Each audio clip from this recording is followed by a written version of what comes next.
Hello everyone. So today we're making gluten-free brioche bread.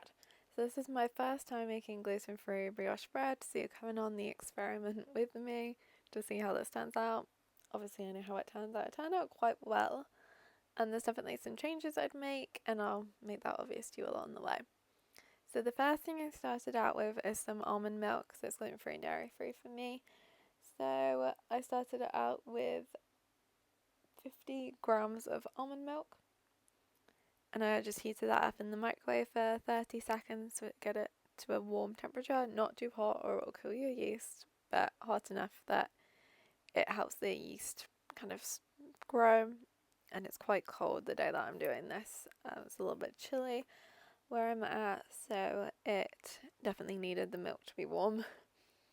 And then to that I added 60 grams of sugar and 12 grams yeast. So this bread, I would say the first time I made it, which is this time that you're watching with me and coming along with me for the journey, I found that it wasn't quite sweet enough. So I would say go for about 90 grams, 100 grams of sugar. That's what I did the second time I made it, and I definitely would say that's a bit better. Um, Obviously, depending on what you want to use it for, though, because if you're using it for a sandwich and you just want kind of normal brioche bread, then I would say this amount of sugar is a good amount. But if you want it more sweet for like a French toast or just like a sweet bread or to have as toast, then yeah, I would definitely go with 90, 100 grams. So I mix that up and I cover that over. And initially I just put it to the side, but it needed more warmth, so I end up just putting that by the oven, which is warm. Not inside of it, obviously, just next to it. So, step two for this is to make kind of my liquids. I just put them all in one bowl. That's how I always make my bread. I make the yeast first, then I do my liquids, and then I do my flour, and then add the yeast to it, and then the liquids. So, for this, for brioche, it needs a lot of butter. I'm dairy free, so my butter is dairy free butter, but if you can have normal butter, I would probably do normal butter for this recipe. But I can't, so I use the Stork. Oops, I did drop that. I use the Stork block butter. I can't think of the name, but it's gluten free and vegan, I'm pretty sure. Obviously, check the ingredients for your own dietary requirements to check that it's all good. But yeah, this is one that I use, and this one works well. I would definitely say that you could experiment with different butters because they really do reap different rewards. So I mean, definitely give it a shot. This is just the butter I had on hand. So I melt that. You want it to be soft. I melted it a little bit too much, but preferably you want it relatively soft, but not completely melted. And then to that I'm adding my almond milk, which I add another 125 grams in the milk to this recipe. This does create quite a wet dough. And then I'm going to add my psyllium husk. So I use blonde whole psyllium husk so that it doesn't dye my bread purple because I've had that experience too many times. But use whatever you have. I would definitely say you need psyllium husk for pretty much all gluten-free bread recipes that I make, at least, just because it's the only thing that really makes it bind so well and act like gluten. So anyway, I'm just mixing that in. I'm just using a fork to mix that in, and it will turn into a gel. But there's a lot of liquid there, so it does still turn into a gel, but it doesn't turn too gel-like because I've got so much liquid in there. I get my psyllium husk off of Amazon. And to that, I'm adding some vanilla because I want some vanilla in my brioche. That's, again, personal choice depending on what you're using the bread for. But I'm having it as like a sweet bread, so I want some vanilla. And I'm also adding a tablespoon of honey. So it's about a teaspoon of vanilla, and I'm adding a tablespoon of honey. When I made this again, I did 2 tablespoons of honey just because, like I said, I wanted it to be a bit sweeter. You could minus some of the sugar though and add more honey or maple syrup. That would definitely be a good, fun substitution. I think you could definitely play around with that. To this I'm adding 4 eggs. These are medium eggs, I believe. Could be large, but I'm pretty sure they're medium eggs. And I'm trying to crack them without getting egg in the shell. Egg in the shell? Shell in the bowl. Same thing. And once that's all done, I'm just going to mix that up a little bit and set that aside. And then that's our wet ingredients pretty much done. If you were doing different flavours as well, I think almond could be good. I used to eat chocolate chip brioche all the time growing up, so chocolate chip would be great. I'm excited to experiment with the different flavours of brioche. I feel like I've got a good texture now, so I just want to experiment with flavours. But, like I say, I'm telling you all the adaptations I've made later on as well. So next, I'm doing our flours. So I'm starting off with 110 grams of tapioca starch. I use all starches in this recipe because it acts more similarly to gluten bread and gives me a better texture. I do have to order my starches online as well. I order my psyllium husk and my starches all on Amazon because it's the only way I can get them. If you know anywhere in England that sells these, please let me know. I've tried quite a few different stores, like some foreign food stores as well, and I just haven't found it. Anyway, to that I'm also adding 90 grams of potato starch. Again, I ordered that online. But corn starch is the one that I can get easily accessible in England, so I'm going to add 80 grams of that as well. I always find it down the baking aisle, the cornstarch. Substitution wise, you really can't replace them with anything. I've tried because I ran out of tapioca starch the other day, so I added more corn and potato, but it just gives off a weird flavour. You really have to have the right proportions of each, or it does give a weird flavour. Anyway, so yeah, I'm adding the 80 grams of cornstarch now. And then I am going to also add some xanthan gum, some baking powder and some salt. If you were adding some cinnamon or anything in, this would be probably the step where you'd want to add that now. Or nutmeg would be good, especially for autumn. I think that would be super yummy. I really want to make French toast with this bread. It's so good.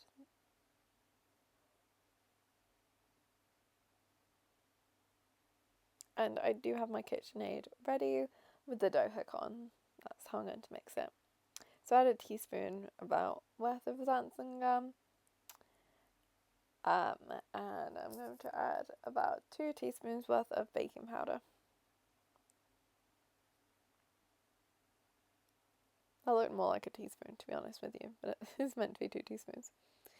And I'm just going to stir all those in together before I add anything else so that it's all evenly distributed. And I presume I've already added the salt. I'm not sure. Anyway, I'm getting that into the machine now. And then it's time to add our yeast to the mixture. So grabbing the yeast. You can see it's nice and frothy. So I'm adding the yeast into the bowl with the flour. And I want to get the flours or starches coating the yeast before I add in the wet ingredients, just because there's a lot of oil in the wet ingredients. I don't think I have added the salt yet, actually. I usually add the salt after adding the yeast, because salt can be bad for the yeast.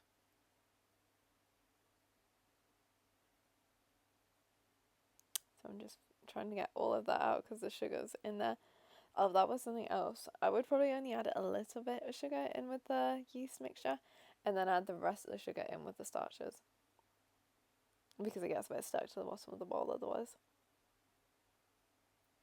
because it doesn't properly dissolve. So I'm wiping off the the spoon trying to get everything off, and then I will pop the machine down and mix it for a second.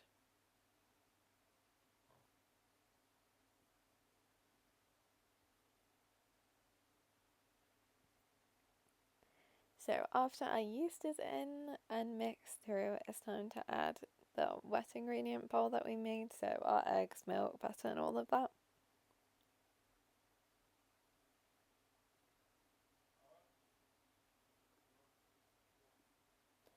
So yeah, I'm adding in the butter and everything. Now you can see that some of it's kind of turned quite gel-like from the psyllium husk. And for brioche you want 30 to 70% butter content, apparently, from what I read online. And this is about 40%, but when I did remake it, I changed it to about 65%, so I did 180 grams of butter. I did forget to say that, sorry. So yeah, I changed it to 180 grams of butter, which is about 65%, which is on the much higher hydration level, or butter level. I think next time I would probably go for about 60% butter ratio. Just because this brioche does turn out quite airy, like the bubbles are really quite big, and I would prefer it to be a bit denser, and you get that from having more butter. But also it does give off quite a brioche taste. A lot of my starch and flour was getting stuck to the bottom of the bowl, so I did have to keep scraping it down. I think it's just because it's so liquidy that it's not grabbing it off the bottom.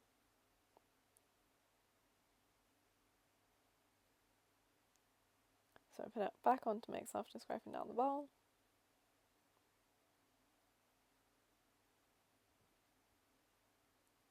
And on this day, after I finished making it, I put it straight into the pan, which I'd buttered, and then I left it for about an hour and a half to rise, and then I did put it in the fridge overnight because I didn't have time to cook it on this day. And then I took it out to rise for about 3 hours before baking because it was really quite chilly, so it was taking quite a while to rise. And then you want to bake it about 180 degrees C for about 40 minutes, 35 to 40 minutes. And you probably will want to cover it with foil at some point in the process because it does get a bit brown. But anyway, I did leave it for a long time to rise, was my ever thought. So making this, I probably wouldn't leave it overnight to rise because it does make the air bubbles a bit bigger in your bread, which isn't very brioche-like. So that's something else I adapted since trying it the first time.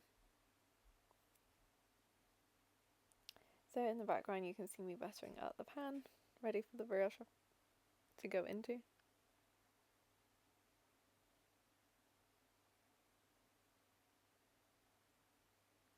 You can see just how liquid it is. It isn't once you put it in the fridge because that butter hardens up. But as I melted it so much as well at room temperature, now it's very liquidy. So if you're wanting to shape it into a specific thing, you would need to cool it first for a minute in the fridge. Or just put your butter in a bit harder. So anyway, I'm getting that into there. I again realised that the starch hadn't properly mixed through, so I do have to mix it again for a minute. And then make the outside of this pan completely messy, or the paper at least, because I realised and then got distracted. So I end up pouring it all back in, mixing it through again. But that's what happens when it's your first try at something. Things definitely go wrong. And this is one of my more successful first times at stuff. So if you have things go wrong, same. There's still a bit of it left because I can't get it all out, which was a real pain. But I just mixed that through properly this time, making sure that there's nothing left at the bottom.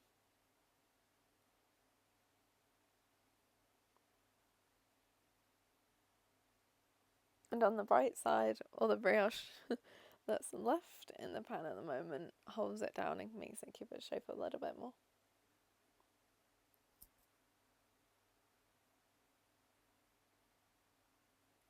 On the top you can see where some of that starch is that hasn't mixed through. Anyway, so mixing through the rest of the flour, and then I can finally get it into the tray.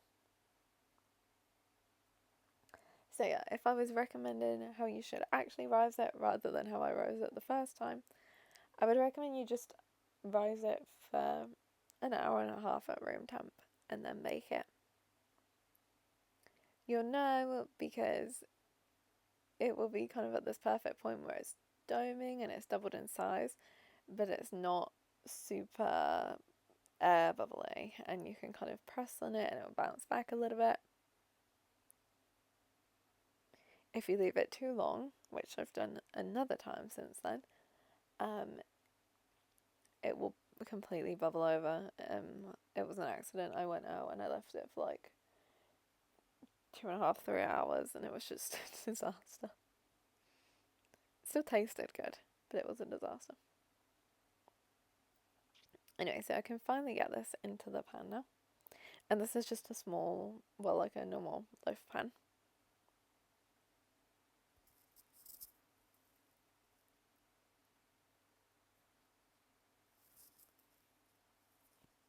Trying to make sure I scrape every bit of goodness out of that bowl.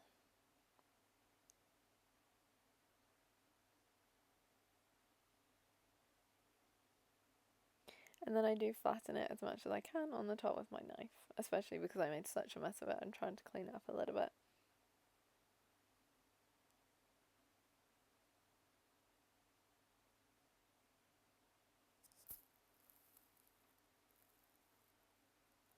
Anyway, after I'm done with that, I can get my bowl in the dishwasher, wash it up, and I cover the pan with some cling film to let it rise.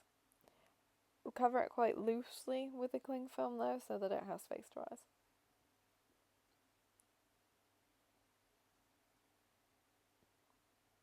Or it will get stuck to the cling film, which I've also done.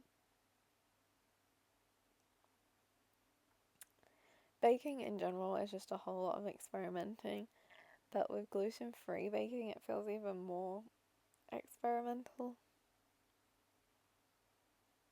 But it is what it is. So anyway, I get that cling filmed and rising. So now you'll be able to see what it looks like after it's risen for the first, I think, an hour and a half. And this is it once it's come out of the fridge the next day, so about 14 hours in the fridge later.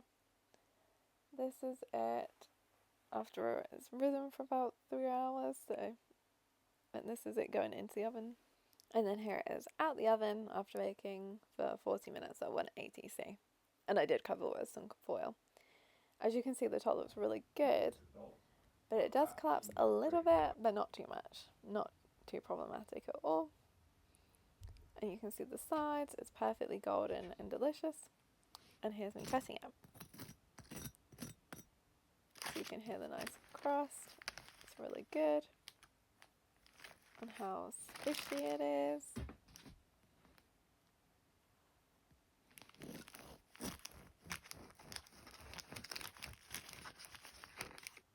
But here you can see that the edibles are quite big, like I said before, which is why I recommend less rising time and more butter. But it is super, super soft, as you can see, and it really does stay soft too. It stayed soft for about 3 or 4 days, and I didn't have it wrapped that tightly, so if you wrap it tightly it will definitely stay soft for 3 or 4 days. And there we go, I've taken a bite out of it. You can see how good it looks. And a couple of bites. But like I say, it could have done with being sweeter on this first attempt. It's just so soft. And this is cooled after being out the oven for 2 hours, so I cooled it for 2 hours. Yeah, so if you give it a go, I hope you enjoy it and let me know how it goes. Probably try it with my adaptations. rather than the first attempt. But thank you so much for watching, and I hope you have a good day, and see you next time. Bye!